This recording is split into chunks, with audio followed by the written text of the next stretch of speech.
Hello students, hope you all are doing well. In this video, today we will learn a new chapter from our Beehive textbook. Chapter number 3, The Little Girl, written by Catherine Mansfield. So students, please turn with me to page number 32. आज हम लोग इस chapter को देखेंगे, the little girl. सो अगर हम इसके author की बात करें तो इसके जो ऑथर हैं Katherine Mansfield. He was a prominent modernist short story writer from New Zealand and उन्हीं का लिखा हुआ ये जो स्टोरी है द लिटिल गर्ल, आज हम लोग इसके बारे में सीखेंगे, जानेंगे and we will see the line by line explanation of this chapter. So chapter start करने के पहले we will see before you read. हम लोग इसको देखते हैं कि इसमें क्या दिया गया है. Do you feel you know your parents better now than when you were much younger. तो क्या आपको ऐसा फील होता है, क्या आपको ऐसा महसूस होता है कि आप अपने पेरेंट्स को अच्छे तरीके से जानते हैं, बेटर जानते हैं than when you were much younger. यानी कि जब आप छोटे थे, अगर उस समय से अगर आप तुलना करें अभी का जो आपका जो प्रेजेंट टाइम है, तो क्या आप अपने पेरेंट्स को अधिक जानते हैं, क्या आप उनको बेटर तरीके से समझ चुके हैं. Perhaps you now understand the reason for some of their actions that used to upset you earlier.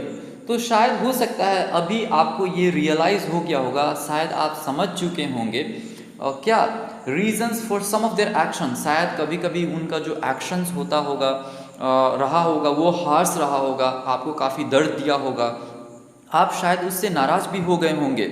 Okay, शायद आप अपसेट हो गए होंगे, लेकिन वो सब जो एक्शंस जो उन्होंने लिया अर्लियर टाइम्स में, वो शायद आपके लिए बेटर रिजल्ट लाया होगा. तो ये सब जो है ये आपको शायद अभी रियलाइज हो रहा होगा. That's what is written here. Perhaps you now understand, शायद आपको अभी समझ में आ गया होगा the reason for some of their actions that used to upset you earlier. यानी कि पहले के टाइम में, जो अर्ली टाइम्स में जो एक्शंस उनका लिया गया एक्शंस आपको अपसेट करते थे, शायद आप अभी उनको समझ गए होंगे कि क्यों वो आपको अपसेट किया करते थे. नेक्स्ट है this story about a little girl whose feeling for her father change from fear to understanding will probably find an echo in every home. तो दिस स्टोरी, यहाँ पे एक जो स्टोरी है वो किसके बारे में है? अबाउट ए लिटिल गर्ल, एक छोटी लड़की के बारे में यहाँ पे एक स्टोरी है. Whose feeling for her father change, और उस लड़की का जो फीलिंग है, जो अपने पिता के प्रति उसका जो फीलिंग है वो चेंज हो जाता है फ्रॉम फियर टू अंडरस्टैंडिंग. कैसे चेंज हो जाता है? पहले जो है वो अपने फादर के प्रति जो है उसका फीलिंग कैसा था, वो काफ़ी डरती थी, हमेशा वो फियर में रहती थी, और बाद में वो फीलिंग जो है उसका अंडरस्टैंडिंग की तरफ चेंज हो जाता है. वो अभी समझने लगती है, अभी उसको पता चलता है. Will probably find an echo in every home. तो शायद ऐसा जो फीलिंग है वो शायद हर घर में, ऐसी जो गूंज है वो हर घर में दिखाई देती होगी. क्योंकि जो चाइल्डहुड में जो है वो बच्चे जो है अपने पेरेंट्स से वो डरते हैं, एंड उनका जो सोच है अपने पेरेंट्स के प्रति वो थोड़ा अलग होता है. And as they grow day by day, जैसे वो बढ़ते हैं तो डे बाई डे उनके जो थिंकिंग है, उनका जो अंडरस्टैंडिंग है बच्चे का, वो अपने पेरेंट्स के प्रति चेंज हो जाता है. सो स्टूडेंट्स, यहाँ पे इसी के रिगार्डिंग एक स्टोरी है. यहाँ पे एक लिटिल गर्ल के बारे में एक स्टोरी है कि कैसे वो उसका जो थॉट है अपने पेरेंट्स यानी अपने पिता के प्रति, उसका जो थॉट कैसा रहता है, वो काफ़ी डरती है, लेकिन स्लोली एंड ग्रेजुअली उसका जो थॉट है, उसका जो फियर है, उसका जो डर है, वो काफ़ी जो है वो निकल जाता है, और वो रियलिटी को जान पाती है, अपने पेरेंट्स के लव को वो पहचान पाती है. उसी के बारे में यहाँ पे एक स्टोरी दिया गया है. So now we will begin from para number 1. To the little girl he was a figure to be feared and avoided. यानी कि छोटी लड़की के लिए, to the little girl he was a figure, he means उसके father को refer कर रहा है. तो उसके जो पिता थे वो क्या थे? A figure to be feared. Figure means, यहाँ पे you can see the meaning is given here. A figure to be feared means a person to be feared. यानी कि एक ऐसे व्यक्ति थे उसके पिताजी जिससे ये लड़की जो है बहुत ही ज़्यादा डरती थी. A figure to be feared and avoided, यानी कि हमेशा जो है वो अपने फादर को अवॉइड करती थी, उनसे बहुत ज़्यादा डरती थी. Every morning before going to work he came in to her room and gave her a casual किस।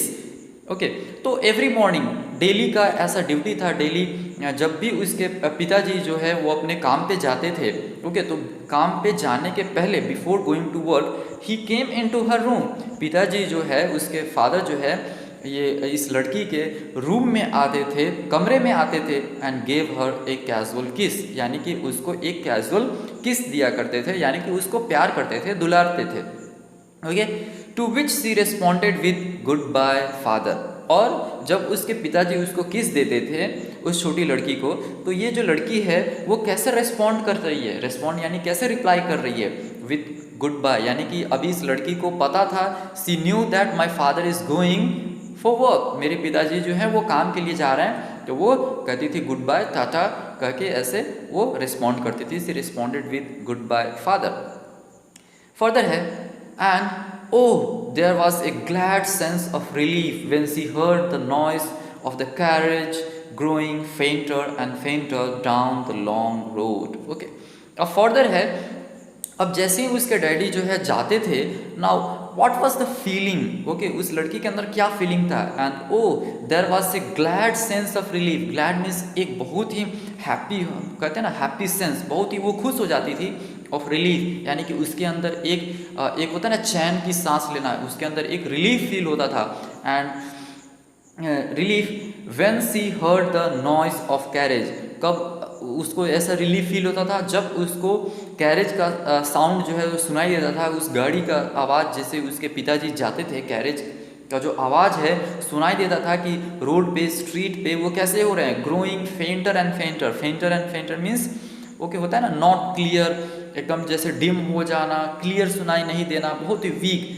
तो जो कैरेज का आवाज़ है जब रोड पे जाता था वो कैरेज, तो कैसे वो फेंट होता था, काफ़ी वीक हो जाता था, जैसे कि हम देखते हैं कोई प्लेन वगैरह जब गुजरती है या बस गुजरती है तो कैसे वो दूर चली जाती है तो उसकी आवाज़ जो है एकदम धीमी पड़ जाती है, उसी तरह जब कैरेज का आवाज़ जो है रोड पे एकदम धीमा पड़ जाता था, तो इस गर्ल के अंदर okay she used to feel the relief, उसके अंदर एक रिलीफ का फीलिंग आता था। नाउ फर्दर है, in the evening when he came home she stood near the staircase and heard his loud voice in the hall. अब जब शाम में जब उसके पिताजी कहाँ आते थे, घर आते थे, when he came home she stood near the staircase, यानी कि ये लड़की जो है वो कहाँ खड़ी हो जाती थी, स्टेयरकेस यानी सीढ़ी के पास में खड़ी हो जाती थी, and heard his loud voice, और पिताजी का जो तेज आवाज़ था, लाउड वॉइस था, वो सुनती थी, यानी कि हॉल से जो है वो काफ़ी ज़ोर ज़ोर से आवाज़ आता था, और ये जो लड़की है स्टेयरकेस के पास खड़ी होके she used to stand near the staircase and listen to the voice of her father. Bring my tea in to the drawing room, hasn't the paper come yet.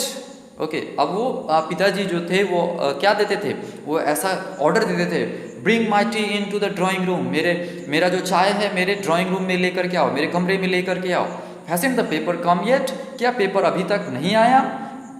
Mother go and see if my papers out there and bring me my slippers, यानी कि माँ गो and सी, ये माँ जा कर के देखो क्या मेरे पेपर्स जो हैं बाहर वहाँ पे आए हुए हैं, यानी कि पेपर जो आता है न्यूज़पेपर, तो वो यूजुअली क्या होता है, न्यूज़पेपर वाले आकर के बाहर ही पेपर वो छोड़ करके चले जाते हैं। इन द सेम वे यहाँ पे उसके डैडी जो हैं वो कह रहे हैं माँ जा कर के देखो क्या पेपर बाहर हैं, एंड ब्रिंग माई स्लीपर्स, और मेरे स्लीपर्स ले करके आओ। तो ये था हमारा फर्स्ट पैराग्राफ में कि कैसे फादर जो हैं वो बाहर जा रहे हैं, तो कैसे कैजुअल किस दे करके जा रहे हैं, और लड़की जो है कैसे वो रिलीफ उसके अंदर फील हो रहा है। ओके, जैसे वो कैरेज को देख रही है कि हाँ रोड पर वो चला गया कैरेज और उसका आवाज़ जो है वो धीमा पड़ गया। और फर्दर यहाँ पे बताया गया है कि जब वो वर्क से वापस घर आते थे तो डैडी जो है वो क्या करते थे, और केजिया जो है ये हर चीज़ को यहाँ पे स्टेयरकेस के पास खड़ी होकर के सुनती है। Now we will see paragraph 2 में क्या दिया गया है। Kezia mother would call to her, if you are a good girl you can come down and take off father's boots. तो यहाँ पे केजिया जो है ये किसका नाम है, ये जो लिटिल गर्ल है जो हमने देखा पैराग्राफ 1 में स्टार्टिंग में, to the little girl. Now the name of the little girl is Kezia, इस लिटिल गर्ल का नाम है Kezia.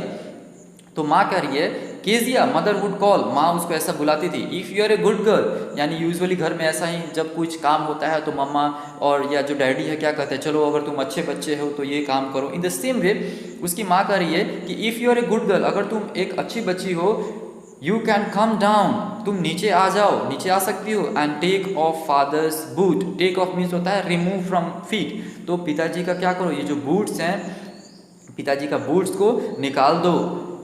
Slowly the girl would slip down the stairs, more slowly, still across the hall and push open the drawing room door. अब slowly जो है Kezia जो है नीचे से स्लिप होती थी, धीरे स्लिप डाउन मीन्स नीचे से धीरे से नीचे आती थी from the stairs, more slowly एकदम धीरे धीरे, और वो कहाँ पे आती थी, और हॉल में आती थी, across the hall and push open, यानी कि वो हॉल की तरफ आ रही है धीरे धीरे, सीढ़ी से स्लिप होकर के धीरे धीरे वो आ रही है और हॉल की तरफ बढ़ती है, और क्या करती है, हॉल का जो दरवाज़ा है उसको, जो डोर है, पुश ओपन यानी कि उसको पुश करती है, द ड्राइंग रूम डोर। आगे है, by that time he had his spectacles on and looked at her over them in a way that was terrifying to the little girl.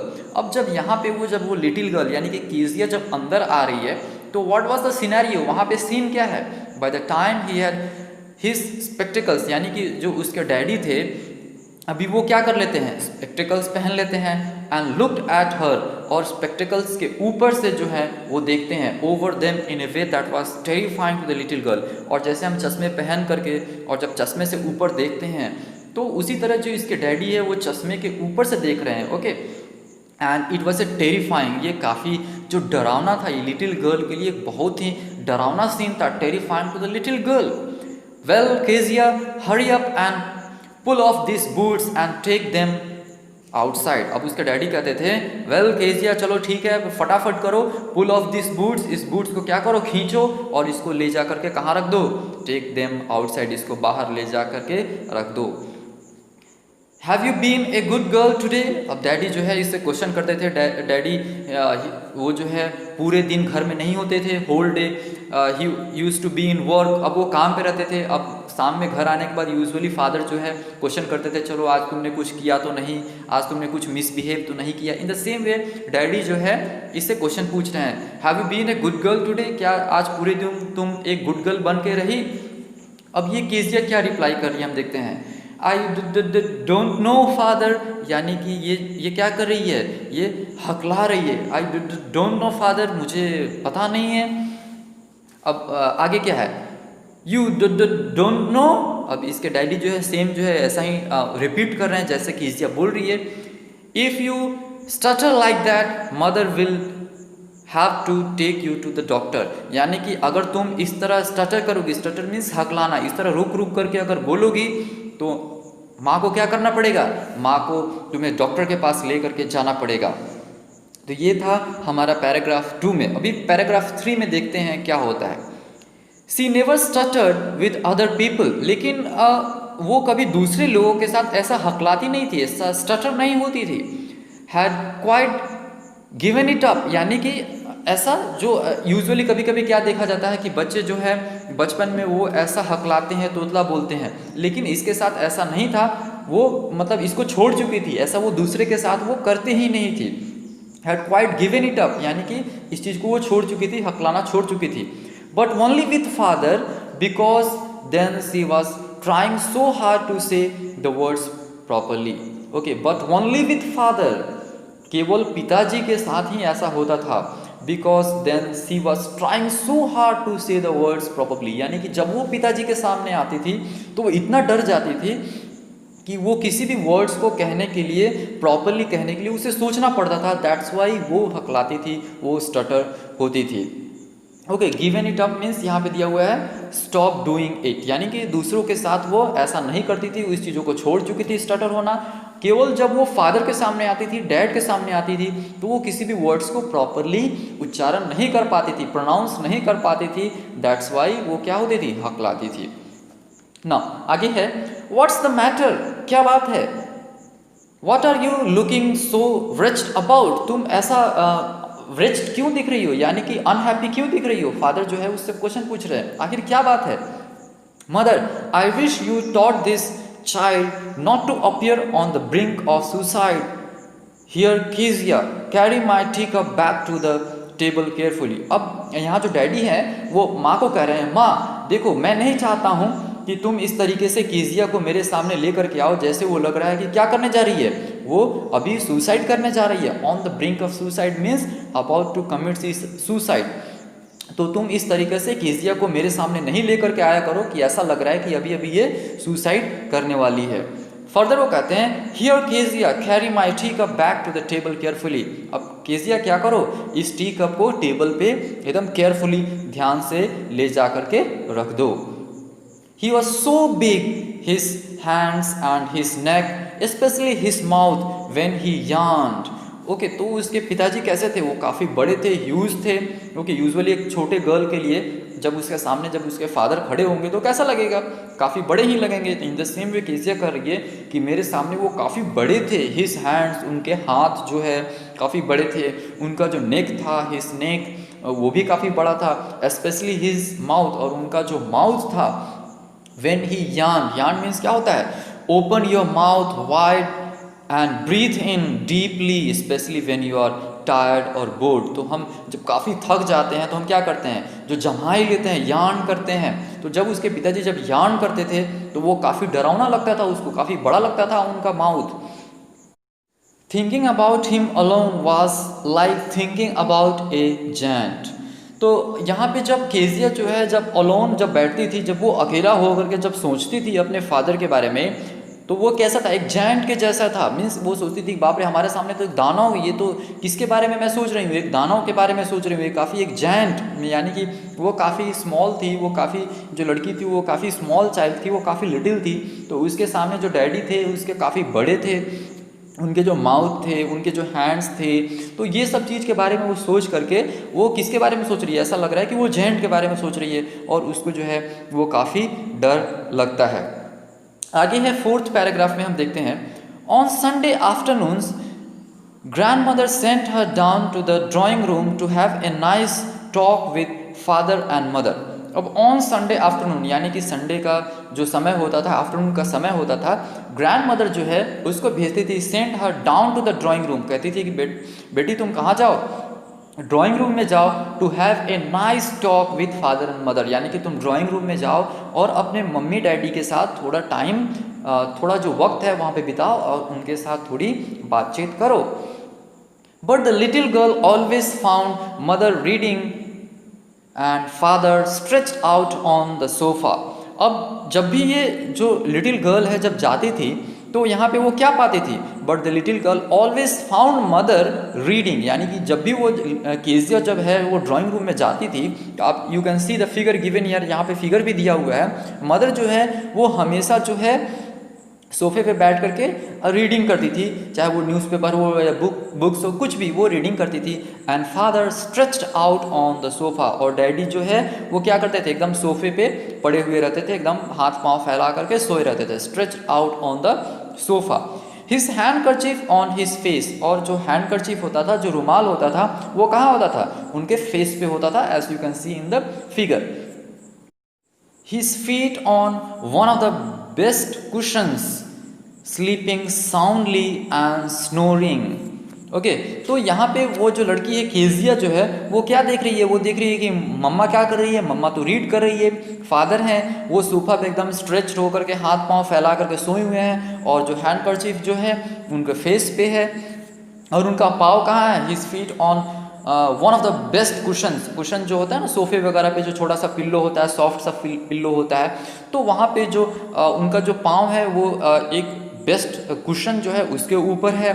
Sleeping soundly, और एकदम आराम से सो रहे हैं, और क्या कर रहे हैं, snoring. Snoring means to breathe noisily through your nose and mouth while you are asleep. एक होता है ना एकदम आराम से सोना और खर्राटे मारना, तो उसके डैडी जो है वो आराम से सोए रहते थे और खर्राटे मारते थे।